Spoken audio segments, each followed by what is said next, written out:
Hey, what's up everybody? Welcome back to the channel. As you can probably tell by the thumbnail and the title, it's all gonna be about the Hurst shifter. It is in, and it's pretty freaking awesome. Just not gonna lie. I've been driving around for the last 2 days with it in. It's a lot better than the stock shifter. Um, I'll gonna do a quick little comparison here. Show you the stock shifter.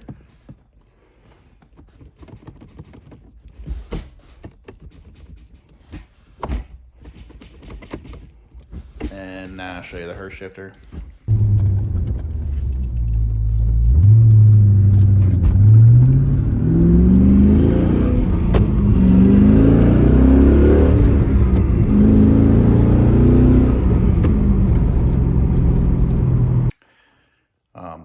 Now the process of getting this thing in there, overall the process, the steps, all the instructions are pretty easy to follow.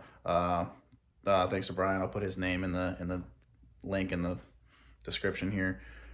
He's the one who modifies these. The Hursts are actually designed for a Gen 5 Camaro, and then he modifies them to make them fit in the V. So everything that he did, all done well. The instructions are pretty straightforward, pretty easy to follow. I'm gonna throw up a time lapse of the whole install. I kind of want to hit some key points with you guys. It definitely didn't go as smoothly as I expected, but again, nothing against Hurst or Brian, who modifies the shifter, but just my car in general, I had some issues. So there's a plate, looks like this.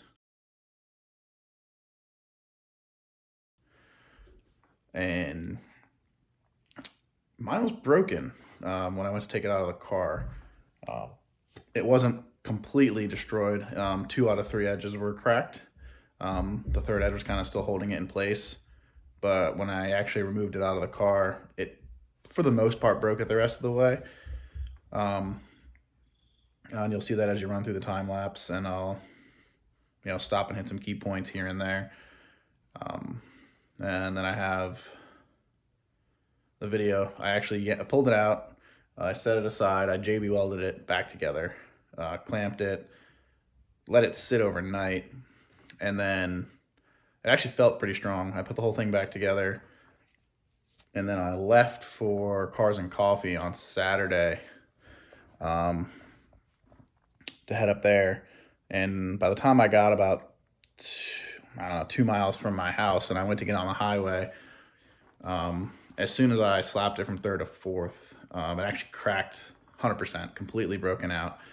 No longer just the 2 out of the 3 sides, it was completely separated. So now I had, where if I actually let the shifter go, it would drop down and just sit on the drive shaft and clank around, and literally the drive shaft was going around and hitting the bottom of the shifter. So I actually ended up driving all the way to Cars and Coffee, which is probably about a 25-minute drive.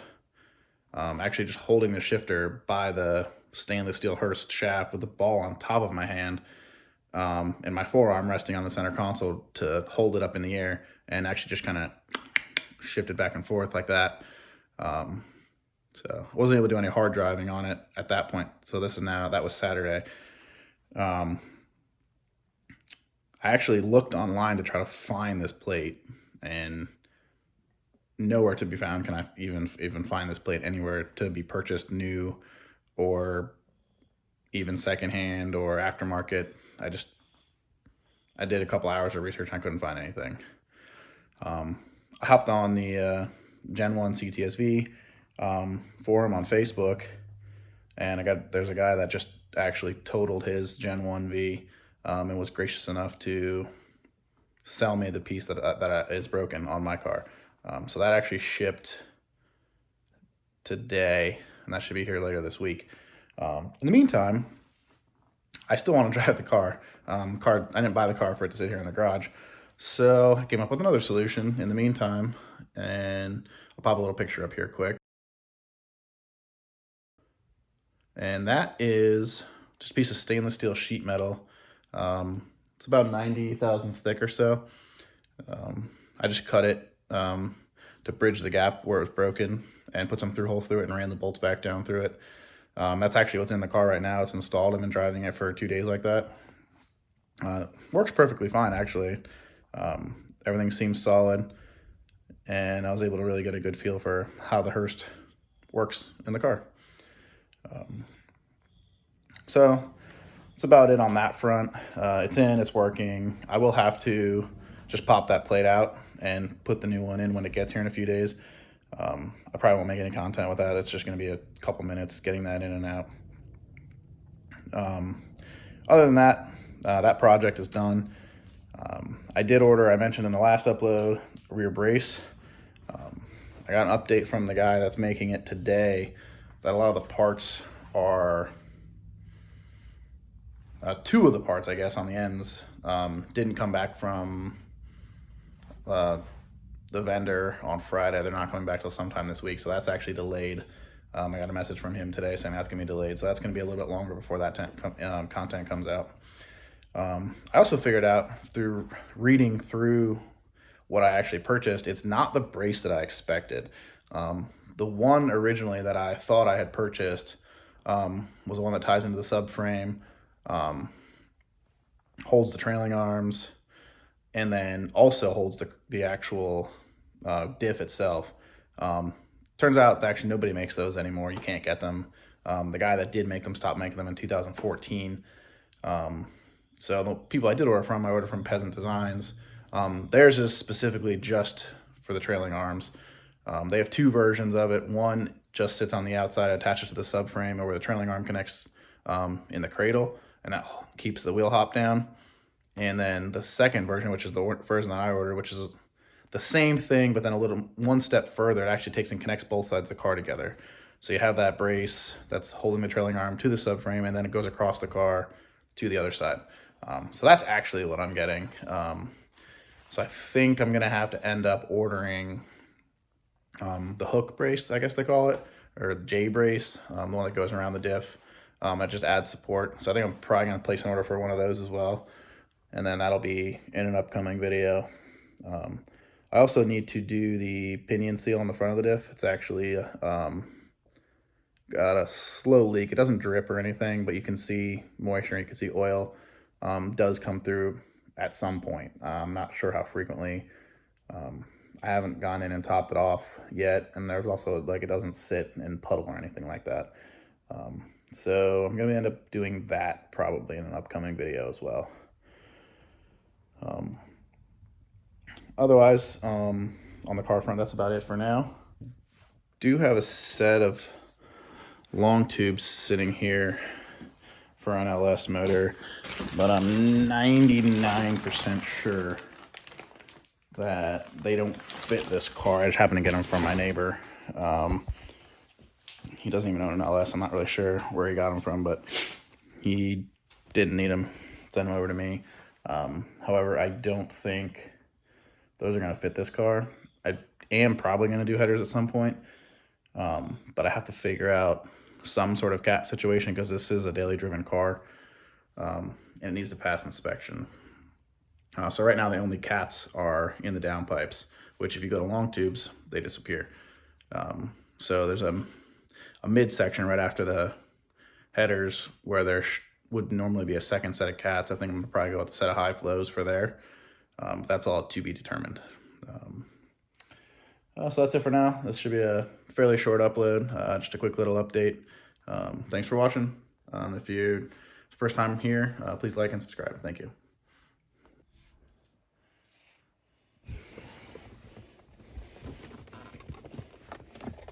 Not sponsored by Monster yet.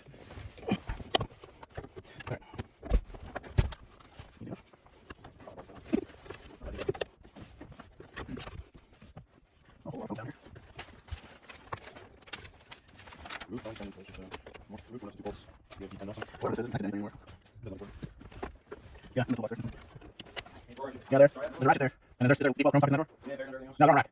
No, don't door then. Yeah.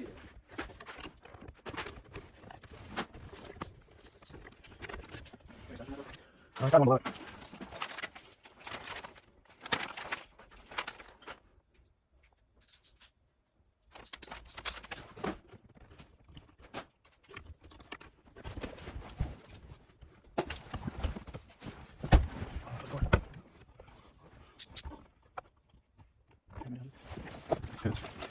Oh, come on. Looks like just sliding that through. So it looks like just a button. Push your clip forward and lift up.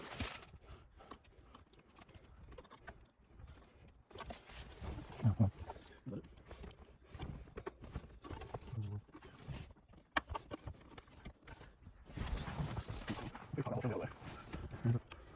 All right, I pulled that. You pull that back.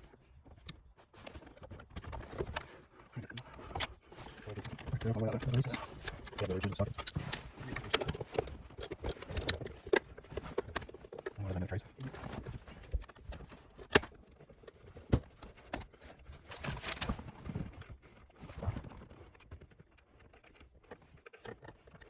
I'm gonna do it.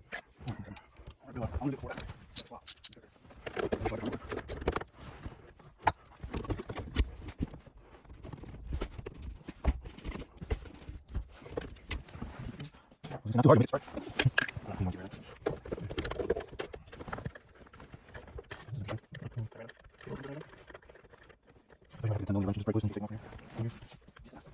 See what I say.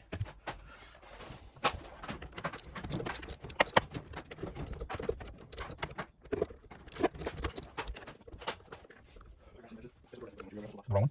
That's the wrong one. One of the findings. You try to move it. Hands.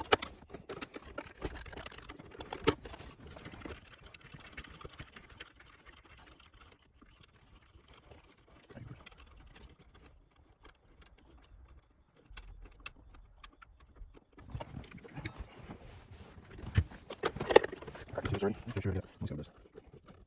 Let's go ready. You're right, bro. You're looking at the same right, same direction. It's impossible, man. People have the same right. Somebody look at that. Oh, shit.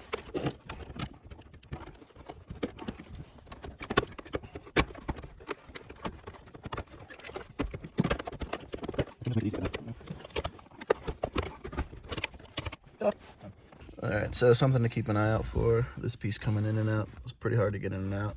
You have to shift the car into gear and out of gear back and forth to get it out. And this piece is cracked. And I'm not sure if I did that just now or if it was already like that.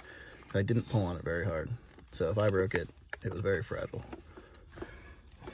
And that's what we look like now. Next step's going to be to drill out those rivets to get the rest of the shifter out.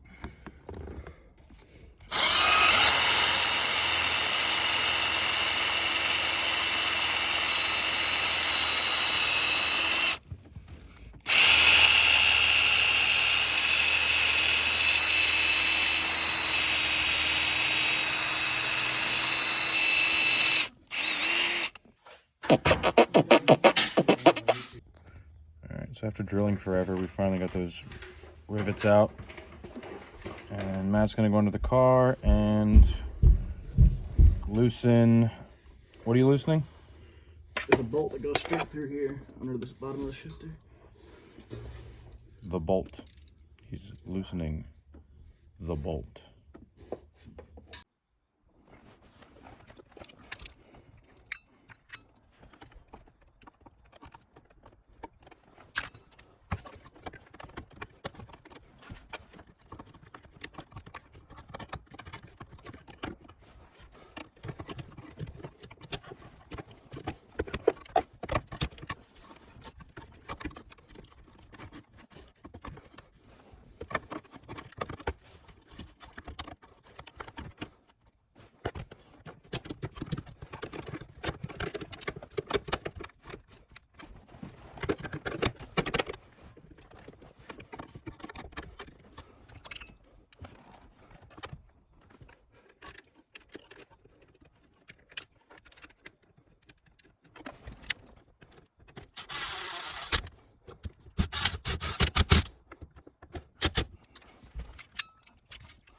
Finished product.